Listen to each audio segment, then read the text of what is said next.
കൊച്ചു ലോകത്തിലേക്ക് നിങ്ങൾക്കും സ്വാഗതം. എൻ്റെ പേര് ലജിത. ഞങ്ങളുടെ കൊച്ചു കൊച്ചു വിശേഷങ്ങളും അതോടൊപ്പം തന്നെ ചെറിയ വിഭവങ്ങളുമായിട്ടാണ് ഞങ്ങൾ നിങ്ങളുടെ മുമ്പിലേക്ക് എത്തുന്നത്. അപ്പോൾ നമുക്ക് നമ്മുടെ ലോകത്തിലേക്ക് പോയാലോ?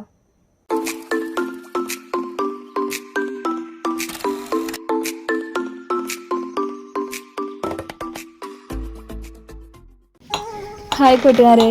അപ്പോൾ ഇന്നത്തെ നമ്മുടെ റെസിപ്പി എന്ന് പറയുന്നത് പൊട്ടാറ്റോ ഡംപ്ലിംഗ് റെസിപ്പിയാണ് കേട്ടോ. അപ്പോൾ അതുപോലെ ഇന്ന് പാറൂസ് നമ്മുടെ ഒപ്പം ഇല്ല. പാറൂസ് മുത്തശ്ശിയായിട്ട് മൊയിലിന് പുല്ല് പറിക്കാൻ പോയേക്കാണ് കേട്ടോ. നമ്മുടെ പാർക്കുട്ടി തിരിച്ചു വരുന്ന മുമ്പേ വേഗം ഉണ്ടാക്കിയെടുക്കാമെന്ന് വെച്ചിട്ടാണ് കേട്ടോ ഞാൻ. അതിന് വേണ്ടിയിട്ട് ഞാനിവിടെ ഒരു ഇടത്തരമുള്ള 2 ഉരുളക്കിഴങ്ങ് എടുത്ത് വേവിച്ച് വെച്ചിട്ടുണ്ട്. അതിന് ശേഷം ഒരു പാത്രം അടുപ്പത്ത് വെച്ചിട്ട് അതിലേക്ക് കുറച്ച് ഓയിൽ ഒഴിച്ചു കൊടുത്തിട്ടുണ്ട്.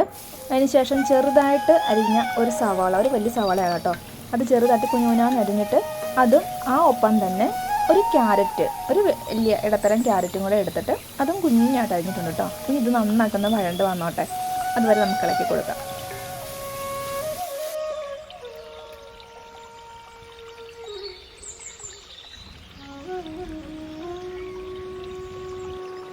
ഈ ഒരു പരുവത്തിന് വഴണ്ട് വരുന്ന സമയത്ത് നമുക്ക് തീ ഓഫ് ചെയ്യാം. ഇത്രയും വെന്താൽ മതി കേട്ടോ, ഒരുപാട് അങ്ങോട്ട് വെന്ത് അവിഞ്ഞു കുഴഞ്ഞു പോകണ്ട. ഇനി നമ്മൾ ആദ്യം വേവിച്ച് വെച്ചിരിക്കുന്ന ഉരുളക്കിഴങ്ങിലേക്ക് ഇത് അങ്ങ് ഇട്ട് കൊടുക്കാം കേട്ടോ. അപ്പോൾ നേരത്തെ ഞാൻ ഉരുളക്കിഴങ്ങിനകത്തും ഈ പഴുത്തതിനകത്തും ഒന്നും ഉപ്പിട്ടിട്ടില്ല. ഇനി ഈ സമയത്ത് കുറച്ച് മുളക് പൊടി, കുറച്ച് ഗരം മസാലപ്പൊടി, ആവശ്യത്തിന് ഉപ്പ്, ചില്ലി സോസ്, അതുപോലെ തന്നെ സോയ സോസ്, ഇതൊക്കെ കൂടെ ഇട്ടിട്ട് അതോടൊപ്പം തന്നെ നമ്മൾ ഒരു 2 സ്പൂണോളം കോൺഫ്ലവർ പൊടിയും കൂടെ ഇട്ട് കൊടുക്കുകയാണ് കേട്ടോ. ഇനി ഇതൊക്കെ നല്ലവണ്ണം തന്നെ ഒന്ന് കുഴച്ച് എടുക്കണം കേട്ടോ. നല്ല പെർഫെക്റ്റായിട്ട് കുഴഞ്ഞ് വരണം. എന്നിട്ട് അത് ഒരു ചെറിയ ഉരുള ആയിട്ട്, നമ്മൾ ചെറിയ കുഞ്ഞ് ഉരുളയാക്കൂലേ, അത് ആ ഒരു പരുവത്തിന് കുഞ്ഞ് ഉരുളയാക്കി എടുക്കുക. അതിനുശേഷം ഞാൻ ഇവിടെ നേരത്തെ മൈദാമാവാണ് കുഴച്ച് വെച്ചിരിക്കുന്നത്. മൈദാമാവ് കുഴച്ച് ചപ്പാത്തി പരുവത്തിന്, കുഞ്ഞ് ചപ്പാത്തി അല്ലെങ്കിൽ പൂരി പരുവത്തിനാക്കി വെച്ചിട്ടുണ്ട്. അതിൻ്റെ നടുക്കിലേക്ക് വെച്ച് കൊടുത്തിട്ട് ആ സൈഡിലൊക്കെ കുറച്ച് വെള്ളം ഒന്ന് തൊട്ട് കൊടുക്കുക. അത് നമ്മൾ ഒട്ടി ഇരിക്കാൻ വേണ്ടിയിട്ടാണ് കേട്ടോ. എന്നിട്ട് ഇത് ഇതുപോലെ ഒന്ന് ഫോൾഡ് ചെയ്ത് കൊടുക്കുക കേട്ടോ. നമുക്ക് ഇഷ്ടമുള്ള രീതിക്ക് ഫോൾഡ് ചെയ്തെടുക്കുക കേട്ടോ. ഇതാകുമ്പം കാണാൻ ഒരു ഭംഗിയുണ്ട്, അത്രേ ഉള്ളൂ. ഇതൊക്കെ കണ്ടില്ലേ, നല്ല ക്യൂട്ടായിട്ടില്ലേ?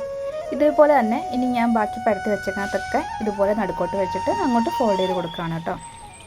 എല്ലാം ഒന്ന് ഫോൾഡ് ചെയ്ത് നമുക്ക് മാറ്റി വെക്കാം. അതിന് ശേഷമാണ് നമ്മൾ ഇത് വറുത്തെടുക്കുന്നത് കേട്ടോ.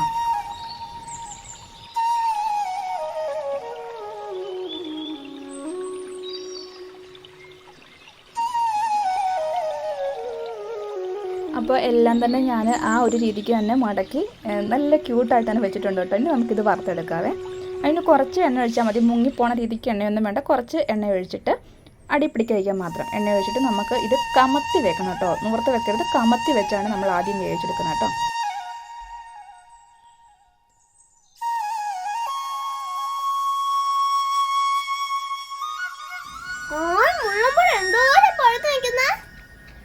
കുറച്ച് പഴുത്തതും പറിക്കാം, പച്ചയും പറിക്കാം. എനിക്ക് കൊതിയാവാ.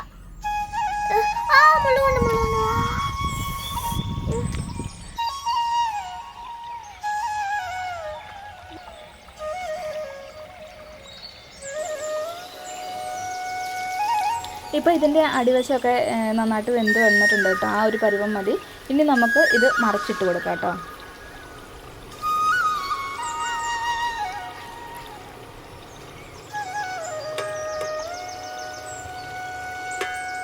എല്ലാം അങ്ങനെ മറിച്ച് ഇട്ടതിന് ശേഷം നമ്മൾ ഇതൊന്ന് മൂടി വെച്ചിട്ട് വേവിക്കണം.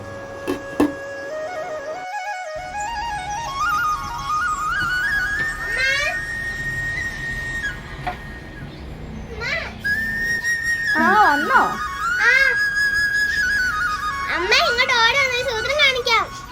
ഇപ്പൊ വരാവേ. ഇത് വേവാറായിട്ടുണ്ട്, ഇത് വാങ്ങി വെക്കട്ടെ. ഒരു സാധനം. നമ്മുടെ പാറു വന്ന കറക്റ്റ് സമയത്തിന് നമ്മുടെ പലഹാരം ഇവിടെ റെഡി ആയിട്ടുണ്ട് കേട്ടോ. ഇനി ഇതെല്ലാം നമുക്ക് ഈ എണ്ണയിൽ നിന്ന് കോരി മാറ്റാവേ.